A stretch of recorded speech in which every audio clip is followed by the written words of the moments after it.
What is one thing you absolutely love about pro wrestling? Hey, friendo, Steve here. Yeah, Larson. And you're watching Tom Talks Rubbish.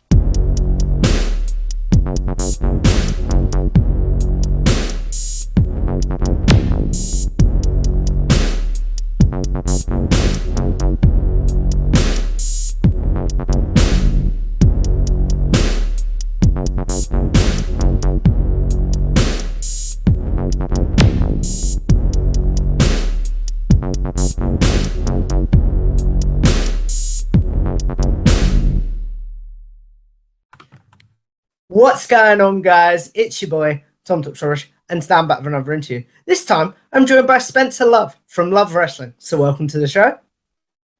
Friend, thank you for having me. I appreciate it. I'm excited to be on the other side of it. I've enjoyed your previous interviews. It's nice to be an interviewee. Do you find, as an interviewer, that you basically, which way do you prefer? Are you like, if someone asks, it's like, no, that's quite nerve-wracking, or is it like, yeah, I quite like being on the other side? A little bit of A, a little bit of B. I like to talk, to be honest with you. It's one of the biggest reasons I got into like podcasting and interviewing and all that sort of stuff is like, hey, there's free platforms for me to just like shoot the shit with cool people. Heck yeah. So whether I'm on the interviewee, I'm always good. I like chatting with good people. So it is a little more nerve-wracking being on the interviewee side, let me tell you, but both are fun. It's a good mix. Fair enough. So if we take this back to the beginning, where does your good self first discover wrestling? So to be honest with you, like I always watched WWE highlights and stuff like that when I was a kid, but I never really watched a ton of professional wrestling up until I turned 18. So I turned 18 in 2010, and the first thing that I wanted to do was like, let's go check out everything we possibly can event-wise. So I ended up going out to the Century Casino for a random professional wrestling indie show out here. I ended up going out by myself, and I kept going to indie shows by myself for years and years and years until I started to meet some other friends that were pro wrestling fans. And yeah, I didn't really watch a ton of like WWE or anything like that up until about 2015, 2016, where first pay-per-view I watched was the Night of Champions where Sting wrestled Seth Rollins. Oh, for what no. that's worth. Yeah, I know. A tough main event to get into. I'll acquiesce to that. But like, yeah, I really started falling in love with pro wrestling at the independent level and like in your high school gymnasiums and your legions and your anything in between. How different or jarring maybe did you find the product as someone that had discovered live wrestling when you started watching TV wrestling? It was a different experience for sure, but I also think that in a lot of ways I didn't grow up as like, you know, and not to get too much on the negative side of things, but like everybody knows the reputation that maybe professional wrestling is an industry or professional wrestling is like an internet wrestling community and that sort of stuff is sometimes like people like to complain and whatever, it's your social media account. For me though, like I fell in love with the positives of pro wrestling at the base level. Independent professional wrestling, as I'm sure you can speak to too, Tom, is like the coolest thing in the world. Oh, There's really no definitely. other way to put it. And like falling in love with the community, falling in love with the wrestling itself, I've always skewed towards the positive of it. And I think that like in the grand scheme of things, it's made things a little bit better in a lot of ways. Like I grew up as a hockey fan the same way, you know, I got into it as like the local player. I was never very good, but like fell in love as a local player and going out to see our junior hockey teams and that sort of stuff first too. So like, yeah, I think it's done nothing but affect it positively, to be honest with you, because I maybe didn't grow up on like message boards or anything like that, that I can only really assume, luckily enough, were maybe not the most positive of experiences sometimes. As someone that did grow up on them sort of things, I will say now, I think you probably made the right choice. I'll just put it that way. I'll take it. You know what? It's never be wrong. It's never a bad thing to be told you're right. Fair enough. So is there like an era that maybe you've gone back to watch through the network or through maybe your career in the wrestling media that you're like, oh, I wish I was a fan during this point? Man, they're pretty cliche answers, and especially for like a typical 30-year-old, because I feel like a lot of the favorites that I had like are very era appropriate. Like the first people I fell in love with, Eddie Guerrero and Jeff Hardy. I just think that, like, obviously the in-ring speaks for itself. They were both incredible pro wrestlers, but like they were so charismatic in like your very non-traditional ways. It's not like they were going out there and cutting your like Stone Cold Steve Austin type promos or your Rock promos. Like they had a bit of an X factor, and I really don't have a better way to put it. Like they had a very unique type of charisma about them. And then going right into CM Punk, because that was one of the first feuds that I really dove into when I was like, holy shit, this Jeff Hardy guy's pretty good. The CM Punk Jeff Hardy feud I absolutely Was this loved. the 2009 feud?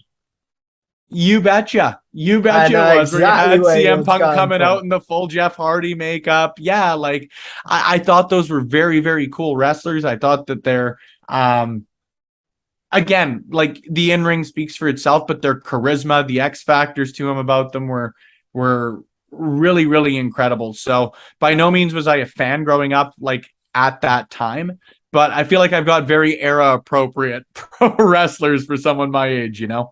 Yeah, totally. So if we move on in your fandom, have you had since 2016 when you've been watching live a period that you've been like, okay, I'm going to put wrestling away for now?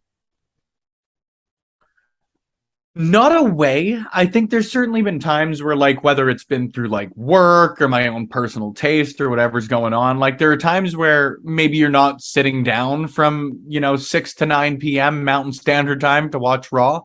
But there's never really been a time that I think I've completely turned off of wrestling or taken a break or anything along those lines. On the coverage end, I did take like a 6-month break in about 2019 or 2020, just because I didn't really have a platform to perform on or anything like that. But as far as a fan goes, no, not really. There are definitely eras I like more. Like I think when the initial brand split happened and you had Dean Ambrose as your WWE champion and AJ Styles feud coming right after that, like that's probably been my favorite era of pro wrestling. And then 2018 when AEW launched, I think was a really incredible time for pro wrestling. But never really been a time where I've completely dropped off, to be honest. Has there been anything within those eras that has made you come close, though? There have been times I've turned off the TV in frustration. Like the first one I remember that happening for, that Bobby Lashley's sisters skit. Like I completely just turned off the television. I walked away from the TV and like, man, I could have done anything else at that point other than watch pro wrestling. But that was for the rest of the night. There's never been a time where I've truly considered backing off. I really love it. I think that only watching for about the last 6-7 years consistently have been again pretty beneficial in that sense that I haven't really gotten burnt out for an extended period. Or jaded, I'd say that as well. You're not very jaded yet either. No, and there have been times that I've looked and said, what the hell is this? But never said, what the hell is pro wrestling, if that makes sense. Yeah, totally. So how did you get into the covering pro wrestling side? Was it through your YouTube channel or does something come first? No, honestly, it's been a long journey. So in about 2017, I was asked by a friend of mine that was a volunteer at my shoot job. He was starting up a website. He was starting up a sports coverage website just in general. And he asked if I wanted to hop on and write WWE pay-per-view previews. So he says, once a month for every other article, I'll buy you a beer. And to be honest with you, I figured, well, it's fun. Like, let's write as often as possible for no personal gain other than enjoying myself. I was always fairly active on social media just through conversationalism and that sort of stuff. But because of that, I was able to like grow these pay-per-view previews to getting some pretty good viewership for a fairly local site. So when that happens in any situation, whether it's work, life, the otherwise, I never like to sit on my laurels. If something's going well, you figure, well, how can I make things bigger and better? So through covering those previews, I started doing like reaction recaps to every show that I started to watch as far as Raw or SmackDown or anything in between. those started to get some traction. So I started thinking, well, let's cover the local independent scene. Again, I was going out to pretty well every promotion that was running in Alberta, or at least in Edmonton at the time. So every show that I would go out to, I just started doing up these little recaps and started getting traction locally, yada, yada, yada. Everything sort of begat one another. That site I took over in 2018. I ran it myself for about a year and a half. It was Win Column Sports. The site's no longer active because I shut it down in about 2020. That was when I told you earlier, like I took a bit of that break. Because I really wanted to do something a little bit differently as far as my coverage went. So we shut down, and that's where the sort of the seed for Love Wrestling, I suppose, was planted. So that was shut down in May 2020 as far as Win Column Sports goes. And then January 1st, 2021, we launched Love Wrestling, and that's sort of, at least as the content side goes, it's sort of been the flagship, sort of been my home. And then as far as like the live pro wrestling shows go, Love Pro Wrestling launched on October 15th, 2021, and we are heading into our 7th event next weekend. Holy crap, that's insane. Jeez Louise. What are some things that you wanted to do differently? Yeah, it's sort of been falling upwards. Definitely. What are some things that maybe you wanted to do differently when you launched Love Wrestling after having experience running your previous site? The biggest thing with Win Column was it was completely focused on Edmonton by the time I had taken it over and started to cover. I had even stopped personally doing like the WWE previews and all that sort of stuff, strictly to focus on the local scene. And let me tell you, there's nothing I love more than any local sports scene and any junior or amateur or independent promotion sport, whatever. But I was pretty limited by that. You know, I had the opportunity to work with some of the like MLWs and Ring of Honors and that sort of stuff. Where just because of the target market that we had and the way that the site was organized, you know, I either had to like force an interview when it was with people, or I just had to turn down interviews that I really would have wanted to do had I had the opportunity and had I had the platform that wasn't completely focused on Edmonton. So with Love Wrestling, and as general as it sounds, it's granted me the opportunity to focus exactly on what we wanted to. Our goal was just, whether it's in Edmonton, whether it's in Timbuktu, Toronto, Liverpool, wherever the hell else it might be, we just want to focus on the positives of professional wrestling, what we love about professional wrestling, the stuff that cranks our chain, turns our wheel, whatever, you know, cliche you want to put on it. That was the overall goal, and through that we've had the opportunity to, you know, present pretty well whatever we'd wanted, whether it's content wise or pro wrestling wise. So that was the biggest changes. I still think that you'll find a lot of localized content. Myself, like I run pro wrestling shows in Edmonton. How can focusing on Montreal, and we've got contributors focusing on Boston and everywhere in between. But by no means is it only a local sports site, if that makes sense. So Totally. By focusing on the positives, focusing on what we love, we've opened ourselves up to a lot more opportunities, and a lot more opportunities that we can actively pursue. What is some things, first of all, actually, we'll go into this first. How important was it for you to run your own independent show, and how did that first come about? To be honest with you, right off the bat, it was something that was always in the back of my mind. But in the back of my mind, in the same way I'm sure any pro wrestling fan has had, like, well, what if I had the opportunity to run a show? Who would I want to book? All of these sort of, like, honestly, Tom, fantasy booking situations, you know? It was never really something that, even at the start of 2021, we really had as like an overall goal. I knew in my life that I wanted to run a pro wrestling show at some point, just to experience it. And like, even in my regular job, I'm a marketing professional. I do wild and crazy and fun stuff for like a living in a lot of ways. So that was always something I wanted to do at least once. How much of a priority was it? Honestly, it was very much on the back burner, if any burner at all. We just, frankly, with the first show that we did, got very, very lucky that we had some individuals that were interested in helping us put on that show. And then we had a promotion that was able to help us out in Force Pro Wrestling with the assets to run that show. So it was really a perfect storm as far as the October 15th, our inaugural Change the Game show was.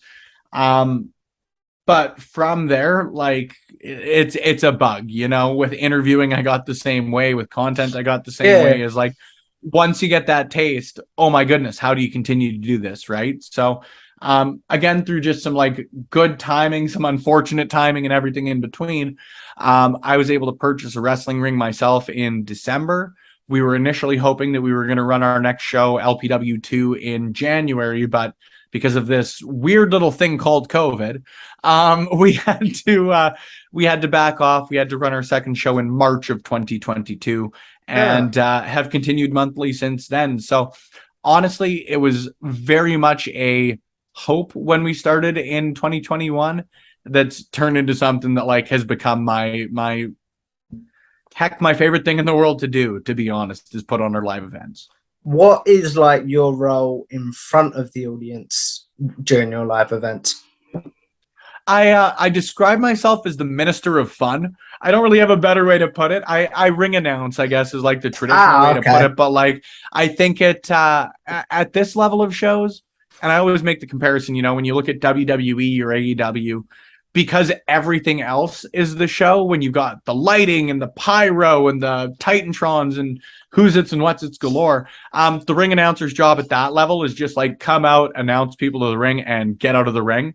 At the indie level, though, there's so much more, I think, that goes into it. You have to host a show. You have to, you know, actively entertain a crowd in between events and all that sort of stuff. So, yeah, I would say I'm the ring announcer and the host for Love Pro Wrestling, and that's it. I've had to like make a couple of matches because, you know, people know I own the company. So who's the authority figure, I guess, is me. But like, man, that's my least favorite thing to do.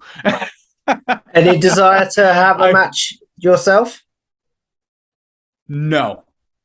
And even more I get into it, I feel like a lot of people get into ring announcing or they get into refereeing or commentating or whatever, and they get a little bit more of a desire. The more I get into it, the less I actively want to wrestle.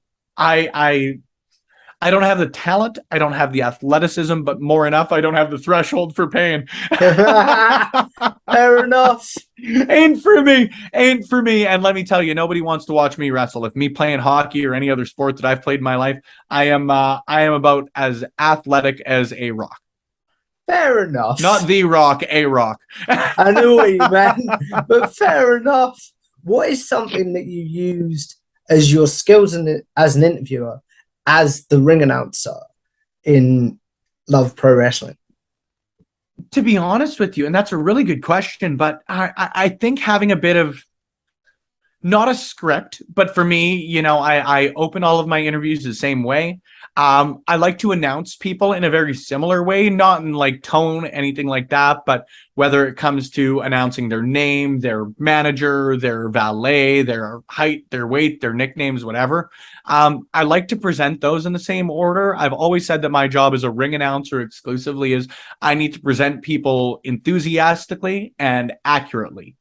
And I think that when it comes to the professionalism of it, people like that familiarity. I don't want to go out there and ever sound like I'm butchering someone's introduction or anything like that, whether it's interviewing or whether that's during my ring announcing. So, yeah, having not a script, but having a bit of a set way to do it, whether it's introducing an interview or introducing a wrestler in an interview or introducing a wrestler as a ring announcer.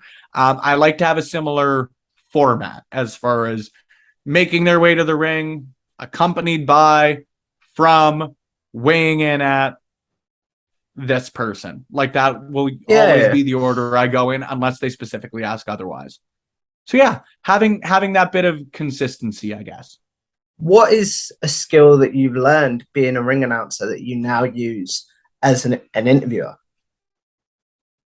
How to, as dumb as this is going to sound, how to like properly breathe and how to like properly time out my sentences. Cause like, dude, I like to ramble. I know exactly what you mean. I don't know how much like of my my Michael Scott syndrome, mean, but there are a few times where I ramble. I'll admit that. Well, and the biggest thing as far as me rambling is like, I like to talk, but like Sometimes quite literally I just run out of breath, or at some of the shows, like I have ran out of my entire voice by the end of a show. So a couple of people have helped me out with like some breathing exercises and stuff like that, so like I can continue to talk, I can continue to announce, I can like hold people's names for longer, because there are some people that like they like, and I like to give them a big huge introduction, hold their name as long as possible. That I've just gotten better at from like honestly learning how to properly breathe. So yeah, as bit of a odd answer as that might be, that'd be about the I biggest know thing. exactly what you mean, though. Yeah. Well, I figure you do. Like you and I are conversational individuals. Sometimes I call it like, I don't know how familiar you are with like the UK or the not UK, the US version of The Office, but like Michael Scott says, sometimes I'll start a sentence and try and find myself halfway through. And Yeah. I think that's my interview style. Talking of your interview style, you brought that up there. What do you feel like makes your interviews on Love Wrestling different to all the other wrestling interviews that are out there? To be honest with you, I really like to make them conversational. And I feel like a lot of people would say that, but for me, I over prep so that I can have that conversation rather than looking at notes and going question answer the whole time. I like to make it a conversation with people, and personally, and maybe to my detriment in some way, is like I don't want to push for like any sort of clickbait or any sort of news material. I'm very lucky that like through those conversations I've been able to have, there have been like little tidbits dropped and stuff like that. And I feel like any interview, you have to bring information. But for me, I just like having conversations with people, and I like Yeah. finding out more about my heroes, or people actively doing cool stuff in professional wrestling, or people who, are at interesting times in their career. Taya Valkyrie, I was recently very lucky to chat with. And, I think that for me, that's a perfect encapsulation of what my interviews are. Is like, I was very lucky that a couple of websites picked up on some of the quotes that came from it. But for me, I was just happy to sit there and ask a personal hero of mine about World of Hurt and wrestling out in front of the Albertan professional wrestling fans recently, and stuff that I wanted to personally find out.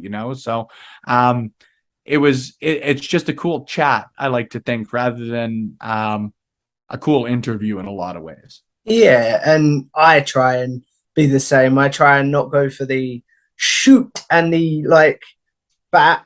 How do I explain this? The like, I don't like yourself. I try not to go for the clickbait style. But how do you go about Yeah. pitching interviews to people? Have you got contacts that will set you up? Are you sliding into DMs and emails? What's your process, man? Little bit of A, little bit of B. I'm pretty lucky that, being 6 years into it now, I've had the opportunity to forge some pretty good relationships, whether it's with journalists, whether it's with wrestlers, whether it's with PR people, anything in between.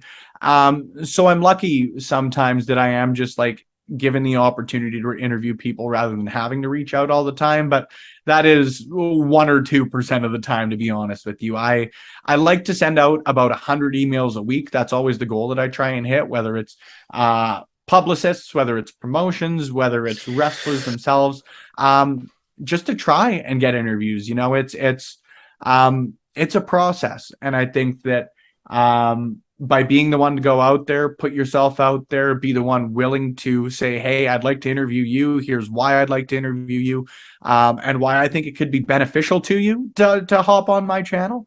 That's usually the process. Is, I mean this in the kindest way, because I'm confident in what I can provide as far as an interview goes. Yeah, But at the end of the day, a lot of professional wrestlers are getting a million emails a day, whether it's bookings, whether it's appearances, whether it's interview requests, whatever it may be. So I have to be the one, and we as interviewers have to be the ones to go out there, put ourselves out there, and give people a good reason on why to hop on the show. You know what I mean? totally. And one thing I'm starting to learn, and I don't know if you found this, but like you aren't gonna get, say, John Cena your first interview. So try and reach out to like indie guys, because that will help you build a portfolio. Is that something you agree with? I agree to a point, though. I think that a lot of my greatest opportunities and again, I anytime I've approached these opportunities, have felt I've had the resume to back it up, for lack of a better way to put it. But shoot your shot. I'm very lucky with a lot of the interviews I've had, but at the end of the day, shooting my shot has given me the opportunity to, even with my first interview, Michael Richard Blaze was and still is one of my favorite professional wrestlers in the world. And I reached out to him. I shot my shot with that, and he gave me the opportunity. And that wouldn't have happened if I didn't take it. Whether or not I thought it was attainable or not at that point was a different question, but that was able to happen. And through that, you earn opportunities and you go from there with it. So I agree. I don't think that you need to be in Stone Cold Steve Austin's inbox every day for it. Never be a bother. But if you feel confident and you want to have that confidence, I feel like shooting your shot is some of the best advice. And it ain't any non-cliche advice by any means, but shoot your shot, because if you don't shoot your shot, you're in the same boat you are right now. If I hadn't emailed Chelsea Green, for example, and said, hey, I know you're signed, I know you're someone that receives 1 million of these every day, but would you like to do an interview regardless? If I hadn't shot that shot, I wouldn't have only had that opportunity to interview Chelsea Green. But frankly, I'm very lucky in that she's come up here to wrestle for Love Pro Wrestling, and I've had the opportunity now to interview her a couple of times, and that's just one story of many that I'm confident in saying shoot your shot has led to those opportunities. Totally. How do you feel like having the promotion of Love Wrestling has helped you secure interviews? And how do you feel like being an interviewer has helped you secure wrestlers for Love Wrestling? I think it's definitely helped in a lot of ways as far as previous interviews with bringing people up. Again, I'll use Chelsea, but I can also use someone like a Rachel Ellering or Willow Nightingale, because I'd had the previous relationship of chatting with them before or anything like that. There are 1 million fly-by-night promotions. There are 1 million professional wrestling promotions. I'm sure emailing people or contacting people like that saying, hey, we've run 3 shows before. Would you like to come and wrestle for us?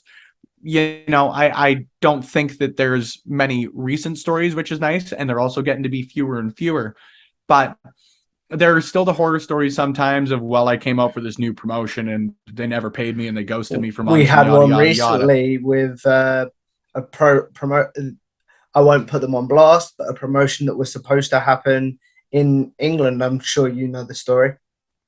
I was going to say, you and I are probably thinking of the exact same one, right? But and that's from people, frankly, who were much more reputable than I am in professional wrestling, at least at this point. And that's, and again, the kindest way to myself. So you see these 1 million fly-by-nights, you see stuff like that happen. And I'm very, very fortunate that because I think that I provided a good interview, I wasn't any sort of, I don't like the phrase, but I wasn't any sort of creep or anything like that. The people that were coming up for us while I interviewed, anything like that.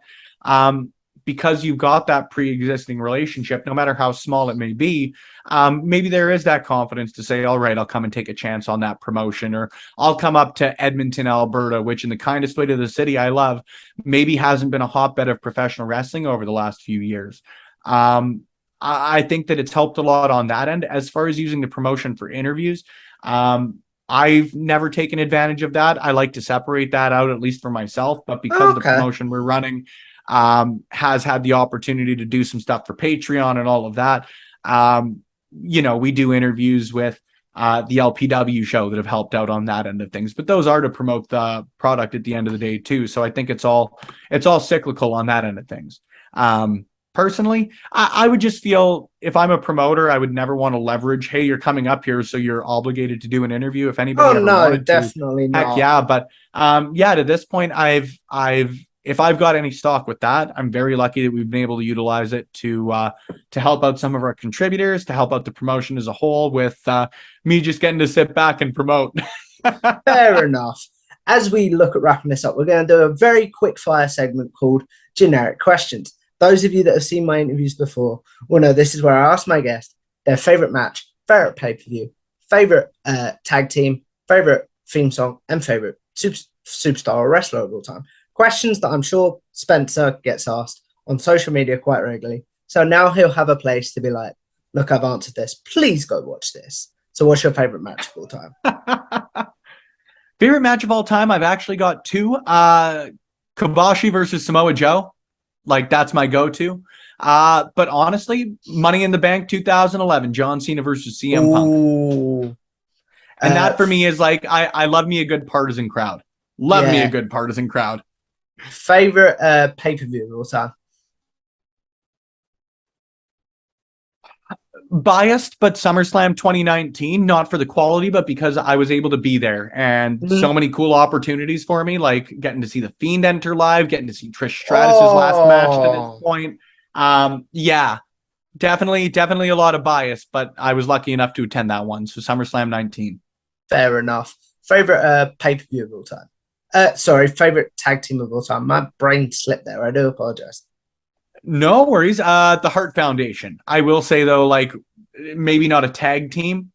And if we have to go with the tag team, then we'll go with Brett and Anvil. But Hart Foundation with the 5 members after 97. Favorite theme song of all time? I Walk Alone, Batista. Yes! I fully agree with you on that one. Thank you. I like to think I'm a man of taste. Yeah, and then as we wrap this up, favorite wrestler or superstar of all time? Bret Hart. It has to be Bret. If we've got to go with like someone current, Sami Zayn. No, but fair enough. And then as we wrap this up, Spencer, the question that I end all my interviews on is with YouTube, with podcasting, with social media in general in some ways. We're all sort of going to live forever in some sort of weird way. So what is one piece of content from yourself that you want the good people to check out? And then what is one that you're like, if you could avoid that, I would appreciate it? Not for any reason, but I'll start with the avoid is like any of my early content. And I think as like an interviewer and a content creator, you'll appreciate that. Like, I don't think any content creator has ever listened back to like their first, second, maybe even like 5th interviews and been like, anything but cringe, you know what I mean? Yeah, totally. And that's because everybody's always improving, right? Like you're always getting better, which also means that sometimes your first content ain't great. Yeah. As far as anything that I would love people to check out, to be honest with you, I would say just check out Love Pro Wrestling. We've got all our matches up there online. As far as YouTube goes, we stream all of our shows live on Twitch. So if you've got the opportunity to check those out, that's what I'd recommend because I'm very proud of what I do individually. Don't get me wrong. And if I'm going to recommend anything, we got a great playlist of Spencer Love interviews on the YouTube channel. But as far as it goes, whether it's the wrestling side, whether it's the content creation side or anything in between, I'm so damn proud of what we've all been able to create with Love Wrestling as a whole. And I frankly would feel pretty selfish if I wasn't going out of my way to put over like the 40, 50 people that we've had come out for us because more so than just myself, it's a labor of love, and that time pun intended. But it's a labor of love, and so many people put their love into LPW that I got to share that with everyone else. Fair enough. And then just playing off your name super quickly, what is one thing you absolutely love about pro wrestling? It encapsulates the best of every form of entertainment. I think if you're looking for it as a sport, you're going to get the athleticism. You're going to get those holy shit moments. You're going to say, I can't believe this at least a couple of times on every card. Now, sometimes that's a negative, but hey, that's pro wrestling. But you're going to get those moments. You're going to get the drama. You're going to get the storytelling. You're going to get, every piece of entertainment that you could possibly want, you get in professional wrestling. I don't think there's anything like it in the world. I really, really don't. When you're looking for live entertainment, you're not going to find anything better than a night at an indie show, a night at Monday Night Raw or Dynamite or Rampage or Impact, anything in between. If you go out and see pro wrestling and you dive into it wholeheartedly, you're not going to find anything better. I fully agree with you. So as we wrap this up, where can the good people find you and your content? If you want to find me personally, I'm most active on Twitter. You can find me at Spenny Love. I'm on Instagram as well. It's at Spenny and the Jets, but I got to be honest, I don't post there all that often. So if you want to follow, hey, I'm always okay to bump my numbers up, but ain't that much there to see as far as it goes. Fair if enough. You want to follow Love Wrestling, though, we're everywhere. Podcasts are played, videos are viewed, content is created, and everything in between. all at Love Wrestling CA. The last Friday of every month, we air Love Pro Wrestling live out of the Rec Room South Common in Edmonton, Alberta. August 26th is our next event, LPW 7, and out come the wrestlers. Very excited for that one. We've got Veda Scott making their debut for us. We've got State of Emergency, Adam Ryder heading out, and Millwood's own Gigi Ray in the main event against Zoe Sager. There's a ton of great matchups. We're incredibly proud of what we are able to bring to YEG as far as pro wrestling goes. So if you want to come and check it out, tickets are available on eventbrite.ca. And I think that's it. That's all. Thank you for having me on, Tom. This was an absolute blast, man, and I appreciate it. Thank you for coming on, man. So if you guys like this video, make sure you like, share, and subscribe to Tom Talk Trash. Follow me on Twitter at Tom Talk Trash. Follow bodyslam.net on YouTube and wherever you get your podcasts for my show of Cassidy Haynes, the WrestleWatch Podcast. Follow bodyslam.net on Twitter and follow the WrestleWatch Pod on Twitter to help us pick the match we're going to watch every week. And I will see you in the next one. Goodbye.